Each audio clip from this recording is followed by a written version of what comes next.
Hello students, आज हम लोग डिस्कस करेंगे हेनरीज लॉ। हेनरीज लॉ आपका देखिए क्या कहता है। Henry's law can be expressed as follows. Henry's law का क्या कहना है कि at constant temperature the solubility of a gas in a liquid is directly proportional to the pressure of the gas.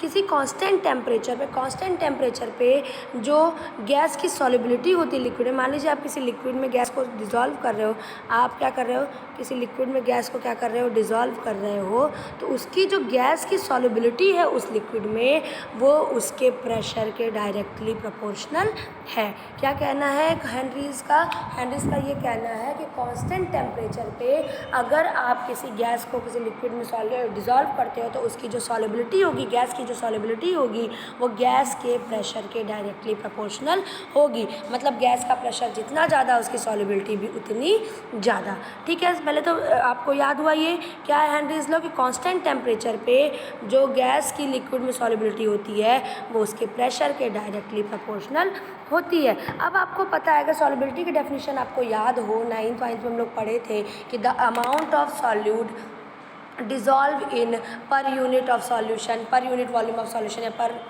पर unit of solution. Per unit solution का मतलब कि आपका 1 लीटर वॉल्यूम दे दिया है, जो भी दे दिया, तो पर यूनिट वॉल्यूम में आपका कोई सॉल्यूट का कितना अमाउंट डिज़ोल्व हो रहा है वो उसकी क्या कहलाएगी, सॉलिबिलिटी कहलाएगी। तो अमाउंट का मतलब हम यहाँ पे गैस के मास की बात कर रहे हैं।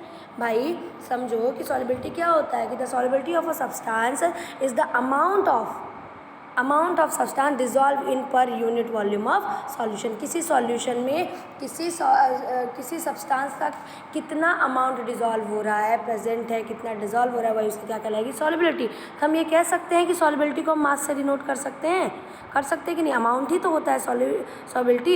इसीलिए सॉलिबिलिटी को किससे लिया गया है, क्या लिया गया है, मास लिया गया है।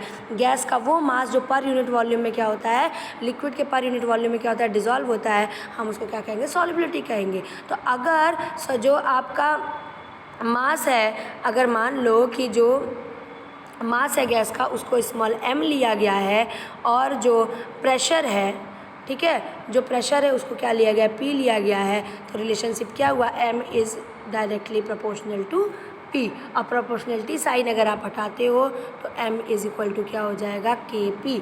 उसके जो कांस्टेंट आएगा तो कांस्टेंट हमने क्या लगा दिया, यहाँ पे K लगा दिया। ठीक है, तो हमने क्या किया, उसके मास को क्या ले लिया हमने, गैस के मास को हमने ले लिया m और उसके प्रेशर को ले लिया P। ठीक है, तो m is directly proportional to P। तो मास यहाँ पे क्या डिनोट कर रहा है, मास यहाँ पे डिनोट कर रहा है सॉल्युबिलिटी को। किसको डिनोट कर रहा है, ये डिनोट कर रहा है सॉल्युबिलिटी को। क्लियर है आपको ये चीज़? ठीक है, तो हमने क्या किया, हमने यहाँ पे क्या किया, मास को जो गैस का सॉलिबिलिटी थी उसको हमने उसके मास से डिनोट किया, तो मास को m मान लिया, उसके प्रेशर को P मान लिया। तो हेनरीज लॉ के अकॉर्डिंग कि कांस्टेंट टेम्परेचर पे जो सॉलिबिलिटी होता है गैस का लिक्विड में वो उसके प्रेशर के डायरेक्टली प्रोपोर्शनल होता है। तो हमने कह दिया m is directly proportional to P। अब हमने प्रोपोर्शनलिटी का साइन हटाया तो हमने इसकी जगह क्या लगा दिया, K लगा दिया। ठीक है, तो ये आ गया m is equal to Kp। देखो यहाँ पे है, ठीक है, K क्या है यहाँ पे, प्रोपोर्शनलिटी कांस्टेंट है। अगर हम P को क्या मान ले, 1 मान ले, P को क्या मान ले, 1 मान ले, P क्या है 1। मान लीजिए प्रेशर को हम 1 atm मान लेते हैं, प्रेशर को हम कितना मान लेते हैं, 1 atm मानते हैं, तो ये P की जगह क्या आ जाएगा, 1 हो जाएगा। तो m किसके बराबर हो जाएगा, m हो जाएगा K के बराबर। m किसके बराबर हो जाएगा, K के बराबर हो जाएगा। देखिए अब नीचे क्या लिखा हुआ है, if the solubility of the gas is known at one particular pressure. अगर किसी पर्टिकुलर प्रेशर पे हमें गैस की सॉलिबिलिटी पता है तो हम दूसरे प्रेशर पे उसकी सॉलिबिलिटी को क्या कर सकते हैं, कैलकुलेट कर सकते हैं। हम क्या करें, अगर किसी पर्टिकुलर, मान लीजिए कह दिया कि 5 एटमॉस्फेरिक प्रेशर या 25 mmHg पे किसी गैस की सॉलिबिलिटी ये है, मतलब किसी गैस का इतना मास उसमें डिज़ोल्व हो रहा है। ठीक है, तो हम क्या करेंगे, हम क्या कर सकते हैं, हम उसको निकाल सकते हैं। 1 मिनट बेटा, बैक हो गया ये, हाँ। तो हम क्या कर सकते हैं, तो हम दूसरे प्रेशर पे उसकी सॉलिबिलिटी क्या कर सकते हैं, निकाल सकते हैं। तो इसका एक फॉर्मूला है, इसका फॉर्मूला क्या है, m1 m2 is equal to P1 upon P2। ये फॉर्मूला कहाँ से आया है, देखो ये भी मैं बता दूँ, हमने पढ़ा m is equal to Kp, हमने पढ़ा।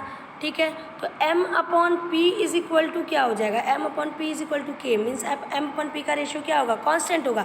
तो जब भी आपका m, कोई भी m और p की कुछ भी वैल्यू हो, उसका जब आप रेशियो निकालोगे तो वो हमेशा क्या होगा, कांस्टेंट होगा। तो हम ये लिख सकते हैं m1 upon p1 is equal to m2 upon p2, जैसे हम लोग गैसियस लॉज में करते थे। अब p1 को इधर भेजो, m2 को इधर भेज दो, तो आपका m1 upon m2 is equal to p1 upon p2 हो जाएगा। देखो आ गया ये फॉर्मूला, ठीक है। और अगर हमें मान लीजिए कोई 3 चीज़ दी हुई है, चौथी चीज़ पूछिए, तो हम बहुत आराम से इस फॉर्मूले से हेल्प से निकाल सकते हैं, ठीक है।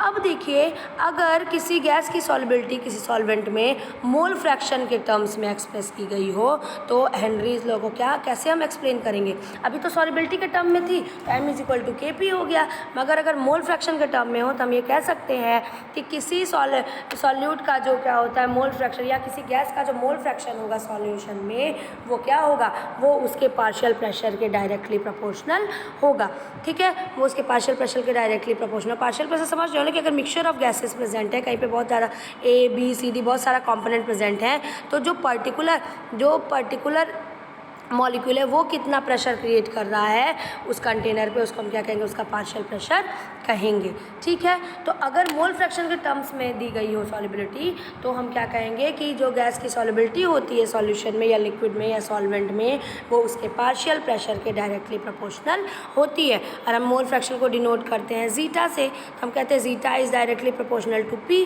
पी क्या है, यहाँ पे पार्शियल प्रेशर है उसका गैस का, और जीटा क्या है, उसका मोल फ्रैक्शन है, ठीक है। तो हम जब ये हटाएंगे प्रोपोर्शनलिटी साइन, तो यहाँ पे हमने k डैश लगा दिया।